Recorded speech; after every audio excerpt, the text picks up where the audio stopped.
Hey guys, I wanted to show you some of the tools out of my personal carving kit. Well, I won't even say kit, my just carving tools that I use off and on, and I'm gonna stick to my hand forged ones, the ones that I made by myself for myself, and I'm just gonna show you the ones I use the most, maybe the ones I don't use all the time. Just a little bit of everything. It's more of a show off video. I really like the carving, spoon carving, bows, arrows, atlatls, stuff like that. And most of the stuff I can't really afford to buy it, as far as the carving tools. I have a carving kit that is mostly all Mora stuff. I only have one Mora hook knife. I'm not really into the Mora hook knives. That's kind of why I got into making my own, because I didn't really like the way they worked that well.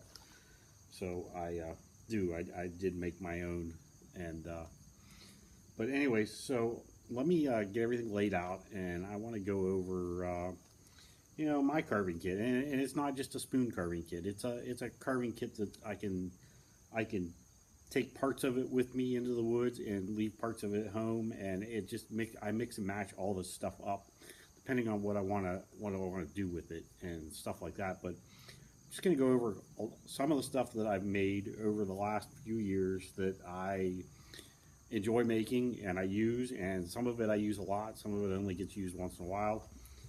And it's just gonna be a show and tell on my hand forged carving tools. So let me lay this stuff up, and we'll get on with it. Okay, so the first thing in my kit is an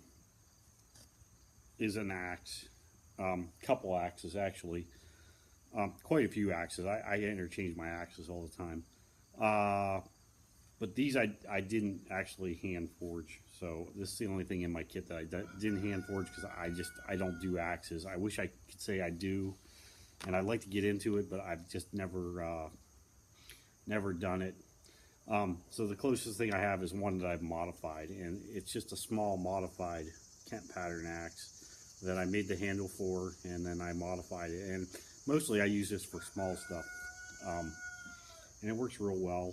It needs a little bit of a sharpening now, but it works good. And then the rest of my axes are just your standard axes. I've got some Kent pattern axes. I got a ton of axes. I'm not going to get into the whole axe thing, but obviously the axe that I take out with me will depend on what I'm planning on doing. But this is my dedicated small carving axe that I have, and I have some other ones too. I've got a little S.A. Wetterling Swedish axe. It's the old-fashioned ones, and with the blue paint on it. And I use that for carving once in a while, and I love using it too. I mean, it works good. You could carve with any axe as long as you learn how to use it, and that's the big thing. For bigger projects, lately I've been using this axe, and this thing works just awesome. I just love this big old axe. Uh, I used it just not too long ago this summer, and it wasn't really a carving project. It was more of a building project. We built a big trellis for our wedding, out of old timbers, and I think I took pictures of it. Maybe I'll post a picture of it online with this video. But I drilled the holes with an old auger and bit thing, and then I did all the tapered tapered ends to go in each hole, and put it all together just using that axe and a handsaw, and obviously actually I used a chainsaw too, and one of my carving knives, and whatever. Anyways, but yeah, I think I used my boy's axe too. A couple different tools, but the point is that you can use whatever axe feels good for you is the one that works. And with me, I've got so many different kinds of axes that I just enjoy switching things up a bit. So anyways, first thing I'm going to go over is my straight knives, which is the bread and butter of my carving kit. And like I said, I have a bunch of more ones that I use, but this is going to be all my hand forged stuff. So the first knife I have is this one here, and this was an old file knife, and it's I got one of these actually on my website right now, and it's considered, I consider it my really long Sloyd style knife, and it is long. It's got around a 4-inch blade on it, maybe a hair longer than that, and it works really good for a lot of things, but it doesn't work good for some things too. Sometimes the blade's just too long, and I use it a lot. It needs sharpened too, and I use it a lot. And it's got this one's got a birch handle and a copper cap fitting in the front, and you know, nice file blade made out of file steel. And I do use, and the handle's just perfect. I just love these handles. I got bigger hands, so it fits them really good. And like I said, I do use this quite a bit. But sometimes you need a shorter knife. So, and I actually have a shorter knife in a Mora, but I decided I was going to go ahead and try to hand forge my own shorter knife too. So I went ahead and ended up making this one here. And this is just a really short, it's only got a little 2-inch blade on it. This ended up being the knife that I use almost all the time. It's a really nice short blade. It gives you a lot of control, and you can do a lot of things with it. And it's got that nice sharp tip, just like the long one. You can still get into things and really use it, and it works really good. And I think I have a couple of these listed on Etsy right now, and it's just a nice little knife.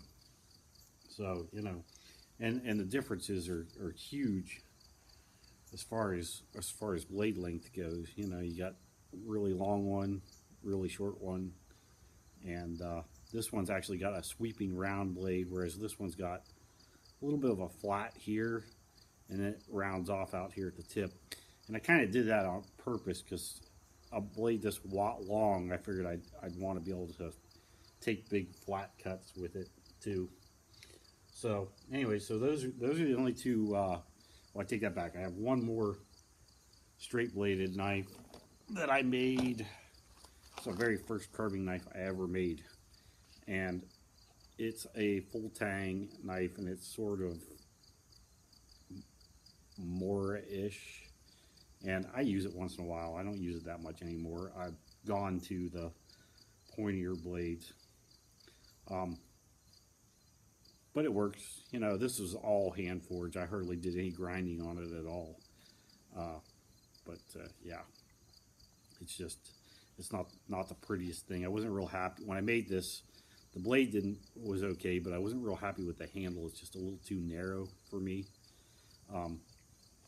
It's just something that I play around with. But you know, it is what it is. Eventually, I like to make all leather sheaths like this. So I love this sheath. It's got set up for a dangler and the whole 9 yards.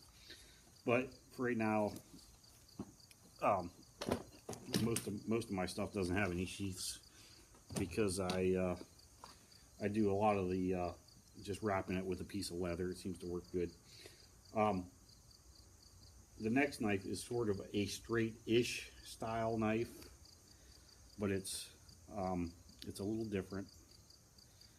It's what I consider a small, just a really small, straight-ish knife. It's got a little curve in it, and it's just it's like a Makatogan that I use just for if I'm working on something and I want to rough the wood off of it like really fast. This works really good, and it still works good as a little carver too. You can flip it around. You can put, you know, you can use it in a bunch of different ways. And you know, like I say, it's just a really short little Makatogan. I'm really into the Makatogans because I think they're really a versatile tool, but they're not a spoon carving tool. A lot of people buy them and assume that they make a great spoon carving tool, and you could dish stuff out with them and they work fine, but to do an everyday spoon carving use for one, they don't work that great for that. They work great for planing and cutting and carving, but as far as, you know, working on, you know, they're just not the greatest. The grind is just not that great for sitting there making spoons with and stuff like that. And not that it can't be done, because I do have some that work okay for that. And like this one here, this is one of my Makatogans that I've made, and it's got a really big curve on the end of it. And yeah, you can get in there and you can dish out stuff very nice with this. But it doesn't work as good as a spoon carving knife. If that's all you want to do is carve spoons, this probably isn't the tool for it. This tool works for a little bit of everything.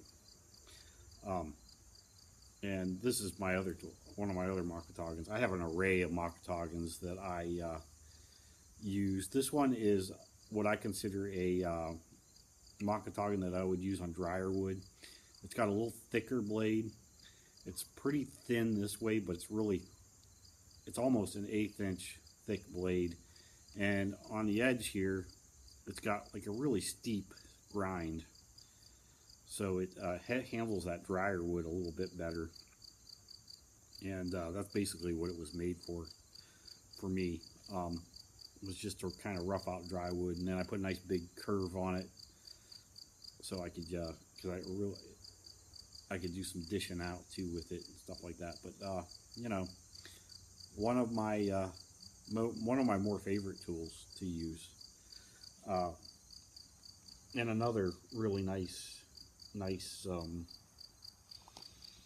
carving tool. It's just each one of these carving tools kind of do their own thing. So you know, I do have a standard Makatogan that I make, and it's sort of a multi-purpose Makatogan that you could do a little bit of everything with.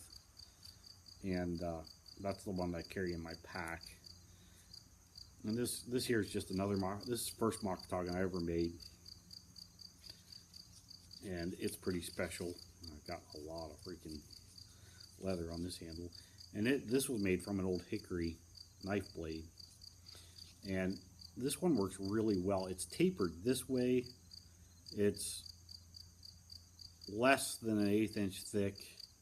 It's got pretty good curve on the end of it, and it's got a little curve in the handle too, which, you know, I don't know, it just works. This thing works very well. I'm really happy with this one, and this is the first one I ever made, and it's probably, I think because the blade's so thin, it's probably the best cutter that I have out of all of them. And this thing's super sturdy. I mean, you know, and yeah, it's just another Makatogan that you use for different purposes. Doesn't have as big of a curve on it. It's got a little smaller curve and a little bit longer blade. And you know, this one planes very, very well. You know, and this was all hand ground. I hand filed this in the whole 9 yards, so it's kind of cool. Like I said, very first one I ever made. Did the rawhide wrap on it in the whole 9 yards. The next one I got was an experimental one that I was playing around with because I had seen pictures of people doing it. Turns out I don't really use it that much. Yeah, I use it once in a while for certain things. But it is actually kind of a cool little one that I made. Nice oak handle on it, and it actually is bent. The blade itself is not straight. It's got a curve that goes all the way around, and then it comes to a steep curve here. And it's also offset in the handle like this, so you're actually, when you're planing a piece of wood, you're set up like this. I don't even have a piece of wood with me right now, but anyways, you know what, let me grab a piece of wood. I'll be right back. But this one's a little different because it's offset like this, but what this does is it lets you plane stuff that is wider than your blade. You can work a little bit out over something, and like I said, it works very good too. I mean, uh, you could take nice long cuts with it. This is a piece of dry wood here, but you know, and it's got a thicker blade, and you know, it's just a different kind of Makatogan that I was playing around with, and it turns out it works really good. And you know, it just is what it is. It's got nice curves to it, stuff like that. So anyways, this is another one. And then the Makatogan that I was talking about that I use as my all-purpose one is this one, and this is the one I carry on my website. It comes in a 3.5 inch with a 3.5 inch blade or a 4.5 inch blade, whichever one you order. And this is sort of my all-purpose one, and it's a little fancier than my other ones, but my other ones are a little more natural looking. And this one, actually, it's kind of dirty. I was using it the other day. But this one has a heavier blade, and it's got not quite as steep a grind as the one that I would use on dry wood, but not as quite as shallow a grind as the one I would use on green wood. It's like in between a little bit. And it's razor sharp, and comes with a huge handle with nice, you know, with some carving on it, and it's got a little thumb grip in there, so you can, gives you a place to put your thumb into, and it works real well too. It takes some wood off, and you can tell the difference. It's a really good carver too.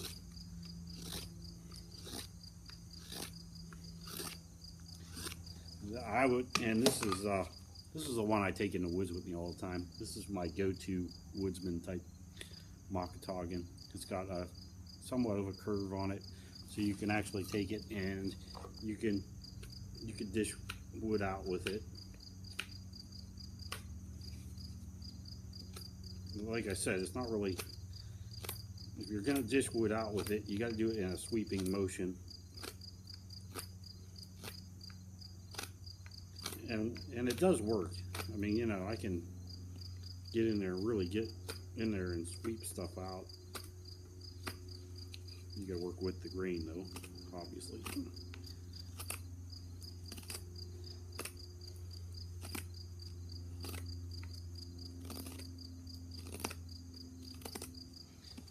Like you can't tell the light, but you can get in there and you can really start dishing stuff out. And if you needed to get a little more up close and personal, I hold it like this a lot, and you can still get in there and cut yourself a little groove. So I mean, if you had to make a spoon, you could with this. If you had to make a bowl, you could with this. Is it made for making spoons and bowls? Maybe a little bit. Not something that I would use every day to make spoons and to make just spoons and bowls. That is more of a, you know, make all kinds of stuff type of Makatogan to me anyway. And you know, it is what it is. Now, if you are getting into the spoons and that's all you want to carve is spoons, then I would say get yourself some spoon carving knives. And I have a bunch of those that I use too, and I have a couple that I hardly use at all. Let me go ahead and dig those out and I'll show you what they look like. Okay, so I'm back. So one of the first spoon carving knives I have is this. It's just a little one that I made, and I was actually playing around with this when I made it. I don't use it very often, every once in a while, but it's just a tiny little thing. It's got an internal grind. The grind is on the inside of the spoon rather than on the outside. The outside's been rounded a little bit. And does it work? Yeah, it works. And it doesn't even work too bad. But it doesn't work great. It works good for some things and not so good for other things. Would I make another spoon knife with an internal grind like this? Probably not. In fact, I wouldn't even sell this one. This one, I use it for specialized little things. I don't use it for like everyday carving. This is made for like, I almost use this as like almost a plane that'll do a groove, and that's kind of what I use it for, because it doesn't work that great as a spoon knife.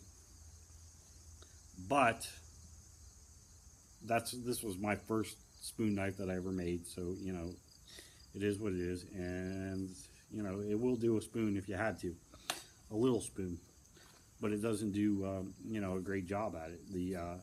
The grind should be, I think, on something that you're just going to use for spoons, the grind should be on the you know, the outside of it. It just seems to work better that way, and all that stuff.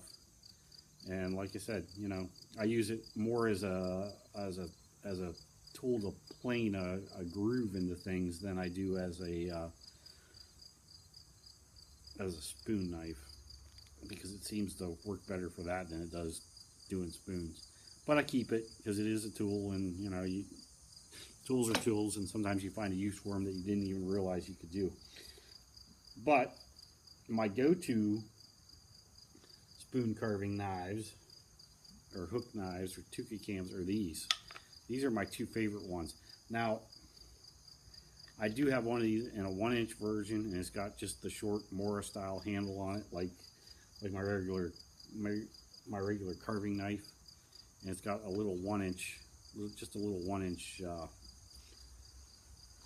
curved spoon knife on it. But I actually don't have that with me right now, so that's the only one I don't have that's on here. But this one here is probably my most favorite one when it comes to carving out spoons and bowls and everything.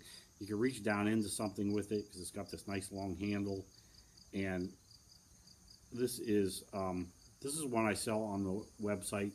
The one I sell on the website is identical to this, only it's got a little bit thicker, wider blade on it.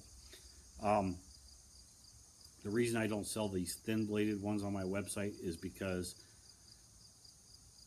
for the torque that I put on this blade, eventually it will probably break on me. And I'll make myself another one when it happens.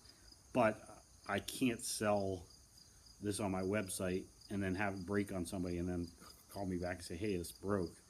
Well, I know that this is too thin for what I use it for, but it works, and I've been using it for a couple of years now, so it works pretty good, and it's pretty sturdy. I just never wanted to take a chance on such a thin blade on something that I'm going to sell in public. The ones that I sell in public have a little bit thicker blade, same grinds, and they work just the same. This one, the only thing, the advantage of this one is it's just a little bit smoother because it's so much thinner and stuff, you know. And when I say thinner, I mean thinner this way. You know, there's not a lot there. It's just a hair over a 1/4 inch this way. And my other ones are quite a bit thicker to make them sturdier. This one you got to be a little bit careful with because it will chatter if you get into wood real deep and stuff. But I've never had any trouble with it. It's my go-to spoon carving knife. And you know, like I said, it's all hand forged. I did all this myself. I've got 2 or 3 different sizes of tukey cam style spoon carving style knives on my website, and mostly on Etsy right now, in my Etsy shop, which is Primitive Hunter Shop. But you know, there's another one, and it's my absolute favorite. And then I have one more that I use too quite a bit. It's got a longer handle on it, and it's just a little bit bigger, not much. That one that you just looked at was 1 3/8" one, which is on my website. This one here is my 1.5" one, which I don't sell on my website because it's just not something that I sell. And it's got just a little bit bigger setup. You can't really tell on the camera that well. Maybe that, yeah. See, you could, it's just a little bit wider, not quite as deep, but I use this quite a bit too. It works really good for bowls and spoons and stuff. And you know, just a different tool for a different project. Yeah, it is what it is. Like I told everybody, I'm kind of tool crazy, so you know, you have that. But those two hook knives are my go-to knives. I use them almost all the time. I would rather use the 12-inch handled one than a little 6-inch handled one. But at the same time, if I was gonna, I can't really pack them in the woods. So my little 6-inch handled one, or not quite 6-inch handled one, little handled one with the 1-inch thing. That's the one that goes in the woods carving kit, and it's got basically the same handle as my Mora one. But I don't like the whole Mora hook knives that much. I bought that one as a first hook knife, first time I ever started carving, and used it, and I used it a long time, and it works, but it doesn't work great. It just works, it works good. It's not a great knife. And then I have one that I actually just got done playing around with, and it's an experimental one that's going to, that I'm going to start using, and it is a 1.5-inch one, or I take that back, this is a 2-inch one. It's 2 inches, and I make a 2.5-inch one too, but I don't use that myself because I don't do too many big bowls, and that's what the 2.5-inch one is. This is sort of something that I've been working on and it's experimental. I've just been playing around with the forging. I got to make a handle for it yet and try it out. I still got to sharpen it yet too. But this is going to be something that you could kind of do a bowl with, but you could still do a spoon with too. Type of knife. It's probably going to come with a little bit bigger handle too.